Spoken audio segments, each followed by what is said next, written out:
You know, um, to be honest with you, Bryce, it was so much of an expectation this year. You know, when you finally saw triple zeros, it was a big sigh of relief because, like I said, I told my bench and my coaching staff, it was the longest 40 seconds of my life.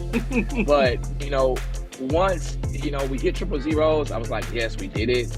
But it was so much of an expectation. It was like we expected to be in San Antonio. We expected to be the last team standing. We expected to be the team on top.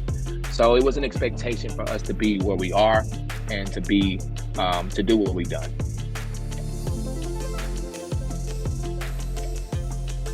I mean, Bryce, honestly, I felt like we were targeting every year. As freshmen, we knew we were young. 3 years ago, we knew that it was going to be hard to win it because of our youth. But we never not for 1 year thought that we could win it. This year, I thought we could win it more now than ever. I did feel like year 3 was going to be our year because you're right. The freshmen being juniors, sophomore being seniors. We've seen it 2 years prior. Now we have the taste in our mouth to go ahead and get to the state tournament and actually win it. So, yes. Now, personally, I had a personal goal of year 3 to win it. So thankful to God that I was able to accomplish that personal goal. Yeah. And again, I just cannot talk about how my assistant coaching staff, my coaching staff in general, like there was just simply phenomenal. Like they should be getting the Coach of the Year award, not me. So make sure you put that in. That hats off to my coaching staff because I am nothing without them.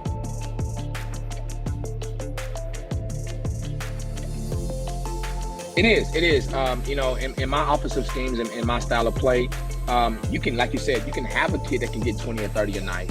But it's a very, very balanced style offense, which you definitely have to have girls to commit to each other. You have to have girls to buy into and trust the process to make this thing work. Because, of course, you're right. Like I said, any different girl can have 15 or 21 night. But that's kind of the kicker on to keep our opponents on their toes.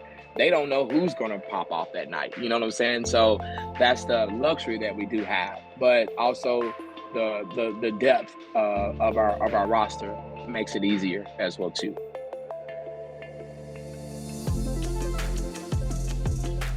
Well, Dave, we don't know how. Even when we do, sometimes I think we still, press shoot 94 feet.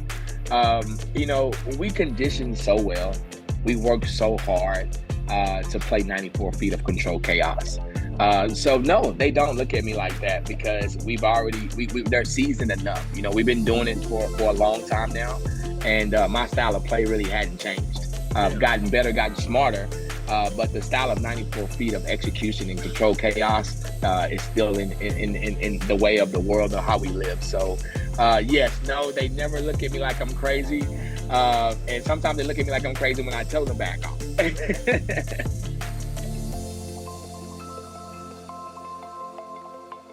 You had to try your best to not try not to make it your state championship. I felt like if we would have done that, we may not have gotten as far as we did. So it was so sweet to get over the hump, but you had to have an instant, quick turnaround to prepare for Madisonville and also to still prepare to get to San Antonio because, the goal was to beat Hardin-Jefferson, don't get me wrong, but the ultimate goal was to win a state championship. And so we couldn't focus on that too much. But yeah, on the record, off the record, it felt great to beat Hardin-Jefferson.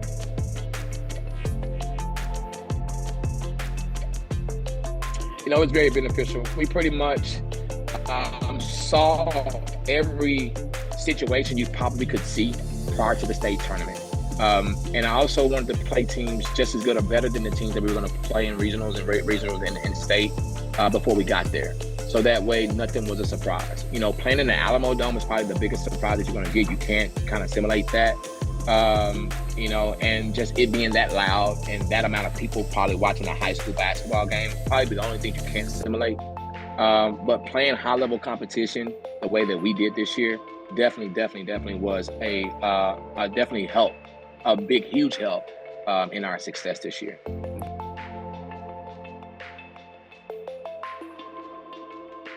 It means a lot, and it means especially a lot to be able to do this with the group of girls, with the group of coaching staff, and to bring it back to the community of Belle Meade.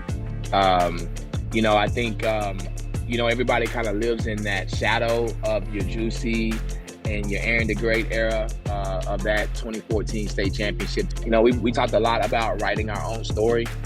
So, of course, continuing the la-vega tradition, but also writing your own story and to put yourself into the record books.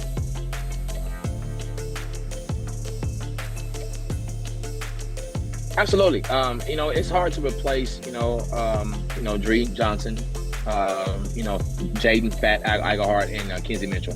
It's hard to replace those three. But I did a couple interviews prior to it, and I was already telling, everybody, this is our motto. We were talking about back-to-back championships before we won this one. So that's definitely an expectation. As soon as we saw triple zeros, me personally, on March the 5th, I'm already thinking about how can we get back-to-back and come back to San Antonio. So that is the expectation. With some younger ones coming up, we had some JV players that kind of played in between, that played JV in varsity. They'll be full varsity players next year, so they'll be a big help. Also, getting Mimi full-time back, so most people, I gotta say that we're gaining her back because we didn't have her this year.